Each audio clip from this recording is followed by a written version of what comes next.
All right. Hello. Good afternoon, and welcome to the Middle East Forum's webinar and podcast series, Israel Insider with Ashley Perry. I'm Stacey Roman, and I will be moderating this discussion today. We're pleased to have Mr. Ashley Perry, advisor to the Middle East Forum's Israel office, join us here each Wednesday to update us on the latest events in Israel. Mr. Perry will be giving us a briefing on the current situation in Israel for 15 minutes, followed by 15 minutes of Q&A from the audience. Should you wish to ask a question, please use the Q&A box located at the bottom of your screen to type your question. And with that, I'll turn the discussion over to Mr. Ashley Perry. Thank you very much, Stacey, and good evening from Israel. Sorry about my lateness.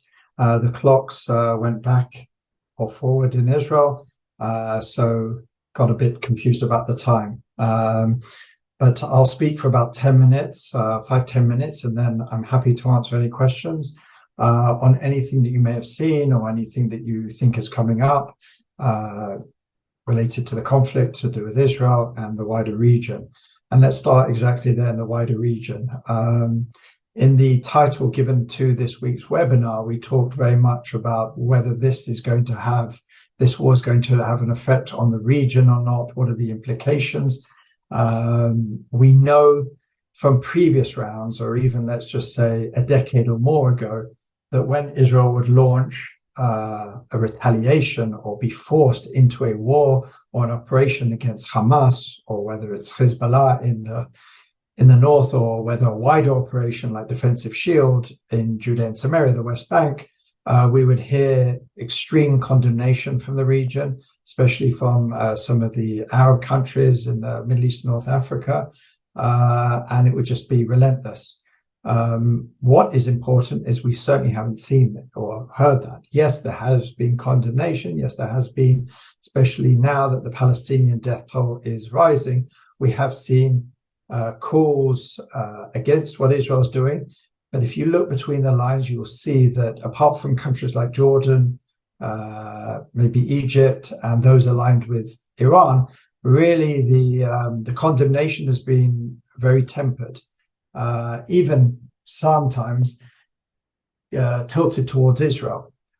We have seen in the last week or so, we've seen comments from Bahrain, from United Arab Emirates, from Saudi Arabia, basically talking about how the Abraham Accords will not be affected by this conflict. And Saudi Arabia going as far as to say, we'd like to pick up where we left off after the war, which is quite an amazing thing for the most important, the most influential Arab and Muslim states in the world in the middle of a war to basically say, we will make peace after this war. It's going to happen. The train has already left the station and we are happy to normalize relations with Israel. That's quite an extraordinary thing to happen. And it really just shows the historic development in the region over the last few years. So with that, looking at that, it really just shows where the region is heading. And what I mean by that is not only are we hearing many of these things openly in press statements or interviews, but behind the scenes, there is a real understanding of what Israel is going through. There's a real understanding what Israel has to still go through and what it is facing. There is really an understanding in the region, which probably doesn't exist in many other parts of the world, that this war is between Iran and its proxies, its extremist proxies, and the rest of the region. It's no longer seen in most capitals in the region as a war between Israel and the Arab states, which it was for decades, if not generations. Today, it really is understood that Iran is the major problem in the region, and its proxies, whether the Houthis in Yemen, which I'll speak more about in a minute, the Hezbollah in Lebanon, some of the Shiite extremists and terrorist groups in Iraq, Assad in Syria, and Hamas, obviously in Islamic Jihad. And they are not friendly. They are not conducive to what is going on in the region, the peace that has been made, the better relations that have been forming across the region in the last few years. And because of that, and as a result, Iran is feeling more and more isolated. So it's certainly no coincidence, that Iran is leading the battle, and everybody who is today firing on Israel from all different directions has a very close relationship and is basically part of what some call the Iranian octopus with its tentacles spreading across the region. What we saw remarkably again this week is we saw a ballistic missile being sent from Yemen. I mean, Yemen is, I don't know how far away exactly, but it's pretty far away. And they sent a ballistic missile, which is, again, a real game changer. It's not the type of missiles that Hamas have. Hezbollah certainly do have ballistic missiles, but it hasn't used any of those at this point. They sent this ballistic missile and a drone, an armed drone, to Eilat. And the fact is that Israel's Arrow system, which hasn't been really battle tested up until this point, it was able to shoot down the ballistic missile. And why is this important? This is important for a number of reasons. First of all, because the Houthis really did want to get a win. They wanted to try and show that they're part of this battle. At the moment, Hezbollah have not entered the war in any, when I say serious way. Of course, every attack from Lebanon by Hezbollah is serious, but they haven't really used any real cross-border attacks. They haven't used, as I said, their ballistic missiles. So the Houthis were chosen by Iran really to try and send a message. But the fact that Israel's Arrow system, which again has largely been untested, and it's different from Iron Dome and David Sling and some of the other weapons or defensive systems, I should say, that against Iran's potential ballistic systems, the only real game in town is the Arrow system, and Israel hasn't used it up until now. So the fact that it was called in really at the last second, because there was no great warning that the Houthis would do this, and it successfully shot down the ballistic missile, but it will also be sending a very strong message to Iran that maybe its ballistic missile system, which is aimed at Israel, which is supposed to be a deterrent to Israel, if it should choose at some point in the future to attack its nuclear weapons capability, is not as effective as they would have liked. So there was certainly a major step back for the Iranian axis this week. But what a lot of people in Israel and in the region are waiting to hear is on Friday, I think at 3:00 Israel time, Hezbollah's leader, Hassan Nasrallah, is going to give a speech. Now, this is important because it is the first time that he will have gone on record since the beginning of this war. And a lot of people waiting to see what he says. As I said, at the moment, Hezbollah do not seem to have made that decision whether to come in. There were, and there still are, a lot of people waiting to see if they were, going to wait and see if Israel is bogged down in Gaza. Maybe they can take advantage of stretching Israel's, capabilities and army. Also, don't forget, Israel now needs to be very vigilant to what comes across its southern border, Eilat and that sort of region, because it's clear that Houthis probably will try again to shoot at Israel. So all these factors will make what Hassan Nasrallah says very important. Again, I'm sure we will see all the usual rhetoric about Israel, and it's a cancer for the region. It's occupying Arab land, etc., etc. But we'll see how far he goes in his language. Will he declare war? Will he say Hezbollah is coming into the war? Because anything short of that will be seen with great disappointment by Hamas. Hamas leaders are already extremely disappointed, not just in the Sunni nations who have not given them the support that they would have liked, but also even in the Iranian axis, because they feel that they're fighting this war on their own. And the fact remains that Israel has made some tremendous gains over the last few days at a very grave cost. At least 13 soldiers, as of tonight, Israeli soldiers have been killed in booby traps, in RPG attacks on Israeli soldiers coming in on the ground. But it's clear that hundreds of Hamas terrorists have been killed in recent operations. Israel is making significant gains towards what they feel they have to do, and that's clean out the underground tunnel system, which is where Hamas leadership command center is based. Because without that, without cleaning that out, without destroying it, and without destroying the Hamas command and leadership, it's very hard for Israel to say that it will get the victory that it so regularly talks about. So really, it's going to be some very heavy fighting over the next few days, if not weeks. Israel ground operation has begun. It has suffered losses, but it's also achieved many gains. We're still yet to see significant pressure on Israel towards a ceasefire. Yes, there are calls for it, but they've been battered away by the American leadership, by the British leadership, by most Europeans. They understand that Israel needs to go much further. There has been a lot of pressure on Israel to allow humanitarian efforts to go forward, to even allow gasoline. That's a bit of a debate that is raging in Israel, whether Israel should allow it. At the moment, there is a quid pro quo for the support in the international community, and for that, for Israel being allowed to carry on its operations, there is a lot of pressure for them to make gestures. Part of that is humanitarian gestures. Part of that is allowing gasoline in, even though Israel makes the valid case, that Hamas have plenty of gasoline, have plenty of water, have plenty of food, have plenty of everything that's necessary.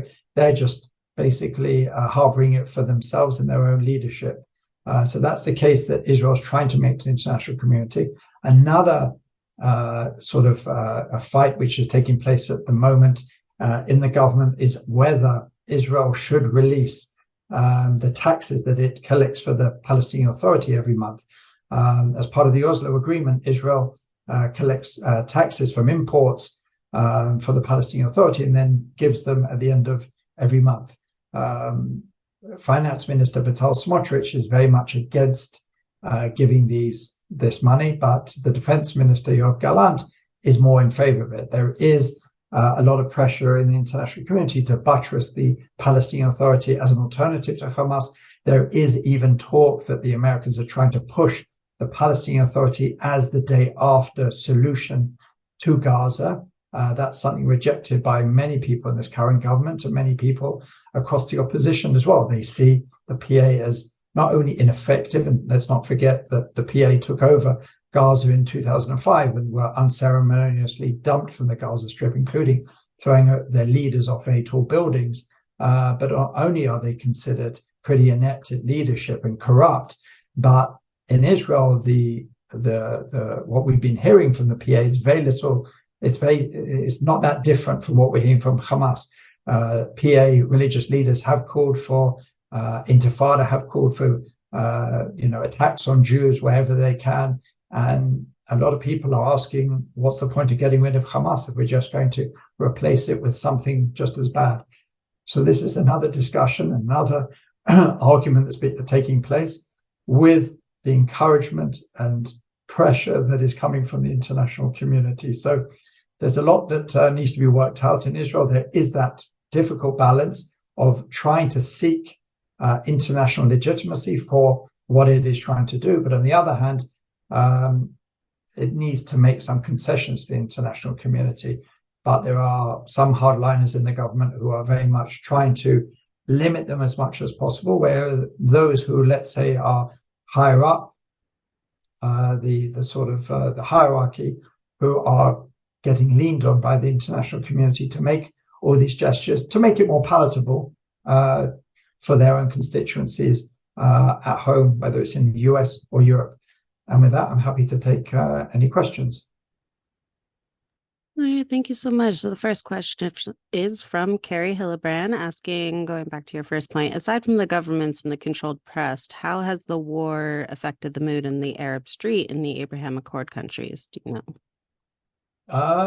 Well, I'm not sure if I've seen any polls, but what we do know is that there is a major concerted effort in the Arab language media to basically blame Israel. I mean, Al Jazeera, which is one of the more popular media channels in the Arab world, is basically almost completely a Hamas spokesperson. So a lot of them are seeing this, they're listening to it. It's sometimes you just wonder whether Israel just got up one day and decided to bomb Gaza or attack Gaza. Very little reference is made to the genesis of this conflict, which was the slaughter, the massacre of 1,400 Israelis and the kidnapping of 240. Someone told me the other day, I don't have any Arabic, so I can't confirm this, but someone who does told me that in the Wikipedia Arabic version of this conflict, it's been wiped clean of any mention of that massacre. So if you're the average person in the Arab world and you're doing research or just putting into Google, what's this war about, you will get the impression one day Israel just decided to get up and kill Palestinians. So a lot of this is happening. Social media is becoming a massive battleground. And while Israel has certainly made major strides on the sort of the media, the social media battleground, the court of world public opinion just simply doesn't have the numbers to counter what is going on, not just in the region but beyond, especially pointing to what's going on in university campuses in Europe and America. So it's a very difficult arena, and a lot of that gets reflected back onto the region. But at the moment, the leadership seem to be standing pretty firm to this suggestion that the Abraham Accords are solid. They're going to remain solid. We haven't seen any of these countries chuck out the Israeli ambassadors or diplomats. We have seen problems in Jordan, obviously, but Bahrain and UAE, and I think even Morocco hasn't at this point in time. So I'm sure that there is a negative sentiment in these countries against Israel, but at the moment, the leadership seems to be holding firm that they're not going to take any unnecessary measures at this point. Thank you so much. So on your last point there, Eric asked, Jordan and Egypt are sounding very hostile to Israel. Do you think there is any chance that they will join the war against Israel? And Doris Rose Strauss follows up on that. Could you discuss Israel's dealing with Jordan, and how do the Queen's statements figure into this? Well, yeah, I mean, Jordan, we know, they are openly very hostile. Let's not forget the demography of the kingdom. It's 70% Palestinian. King Abdullah is certainly not like his father, who, had the support of the 30% of Bedouins, loyal, and was always able to rely on them. The current king does not have that sort of foundation with which to rule. So he very much has to, play to public sentiment. And at the moment, public sentiment in Jordan, as I said, because of their close relationship with their Palestinian identity, is always extremely hostile. There have been major demonstrations, but it should be noted that even these demonstrations have not got out of hand. The Jordanian army has made sure that they've kept very far from the border. There was an attempt a couple of weeks ago with the sort of day of rage and the call of Hamas to all Arabs to attack Israel from all the borders. We did see some moving towards the borders, but the Jordanian army, under its leadership, obviously, command from the leadership, made sure that, nothing really got too close, or there was no real danger of any mass, sort of demonstrators coming across the border. And even now, the regular demonstrations taking place in Amman seem to be toned down. And I think that's not necessarily a coincidence. In Egypt, again, we see Egypt has great interest here. First of all, let's not forget they have a border with Gaza. When people talk about Israel's siege and Israel's relationship with Gaza, let's not forget one side is controlled by Egypt. Egypt have an interest here, mostly to try and make sure that there's no spillover onto them. They've been very strict about not opening the Rafah crossing, which is on the border between Gaza and Egypt. Today, they did for the first time. Egypt and Turkey together built some field hospitals just over the border, and they allowed some ill and wounded to come across. Obviously, this was done with Israel's, say so and okay. But also, we saw for the first time Gazans with dual citizenship being allowed to go across the border. That was also, I talked before about the demands of some of the Western powers. Well, that was a demand they had not just of Israel, but also of Hamas and Egypt, that the dual citizens should be able to leave the territory.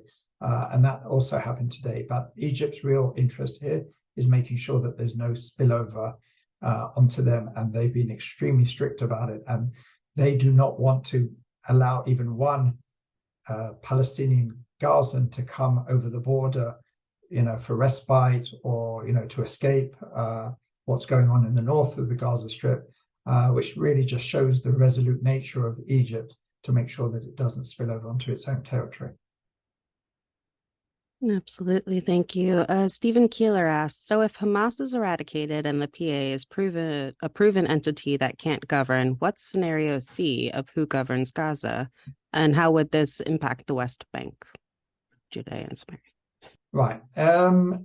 these are discussions which are happening. The Israeli government has started to consider options for the day after. The Israeli government, no one really in the Israeli government is really keen on the idea of giving it over to the PA. I mean, the PA, Abu Mazen leading, has really no control even in Judea and Samaria, the West Bank. I mean, they say he's the king of the Muqata, which is the presidential palace, and not much more. So to try and give him a whole new territory, which he himself has said he does not want, is probably a non-starter. Probably there is more talk of trying to look for some more moderate, younger, local leadership. I don't know enough to know whether that's possible. I can't imagine under Hamas rule, there's too many names that have too much experience of any sort of leadership at the local level, at the regional level, because quite simply Hamas controls everything at this point. So maybe there has to be an in-between stage where Israel rules until it can find some leadership to hand it over to. There has been talk of some international presence, but we've seen that before. If we remember in 2005, when Israel left the Gaza Strip, there was this creation of what was called UBAM, which was European sort of monitoring military force that was supposed to watch over the Rafah crossing to make sure that there were no terrorists coming in or out, or arms. And as soon as Hamas took over in 2007, UBAM didn't even stay the night. They literally just picked up sticks and walked away. So Israel doesn't have particularly good experience in international observation forces. I mean, I could reel off the bad experiences in all borders.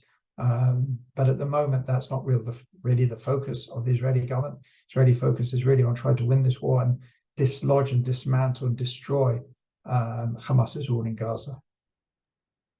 Thank you. And switching gears a little, Judith Galler asks, do you think that the intense campus anti-Semitism is part of the Iranian master plan, or is it spontaneous? I'm not sure the Iranians have that much influence on university campuses. I mean, university campuses have been a bastion of anti-Israel rhetoric and behavior for many years. Certainly we're seeing, everything ramped up. I mean, I don't want to go into too many examples, but there are a lot of Jews on a lot of university campuses in the US and Europe and maybe elsewhere who feel physically threatened. I mean, we saw some Jewish students cowering in a library. I can't remember the name of the college in the US, and people have really been threatened. There was someone who was arrested and charged with federal crimes, I believe, today because he came on a message board and physically threatened Jews. I mean, it's gone to another level. This isn't just criticism of Israel. This isn't just criticism of Israel's policies. These are attacks on Jews. This is anti-Semitism, clear and simple. But I'm not sure it even really needs prodding from Iran. These things have been building up over years, and we see, what many have called for on these campuses, the globalization of the Intifada. I mean, that is what many of these groups openly say. They want the Intifada globalized. And it seems like that is what's happening. And we just hope and pray that there's going to be no bloodshed on university campuses anytime soon. But the rhetoric and the noises that are being made certainly can't give us too much confidence in that. Absolutely. Thank you. And the last question here, a few people have asked, what's the red line for America to get involved? What would it take for significant military action against Iran and its proxies and for outside forces to join?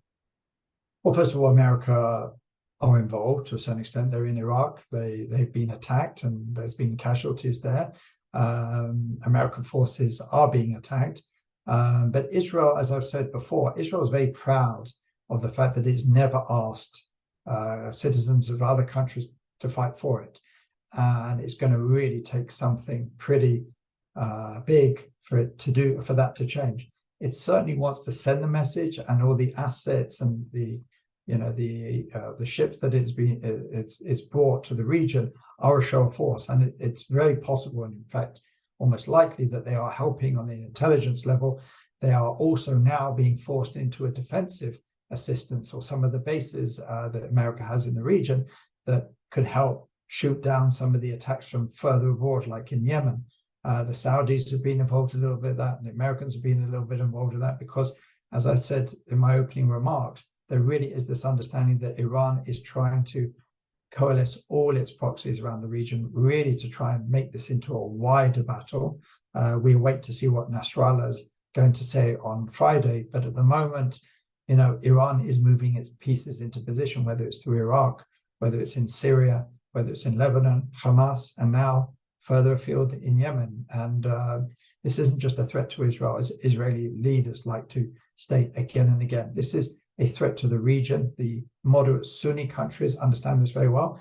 And thankfully, there are quite a few other leaders around the world who are understanding this as well. And that is why they're really giving Israel the space and the opportunity to go in and try and, defeat Hamas, to really serve it a blow and dislodge it from rule, because they really understand what's at stake in the region and beyond. Well, thank you so much. And I apologize to our viewers. We had so many fantastic questions, but we don't have time to get to them all. So we've come to the close of our webinar and podcast. Ashley, thank you again for taking time to update us this week, and we will be on your time next week. Apologies again for coming late. Oh, good. I should have reminded you. For our viewers and listeners, please note there will be no webinar this Friday, November 4th. Thank you all for joining us, and I hope you have a wonderful day.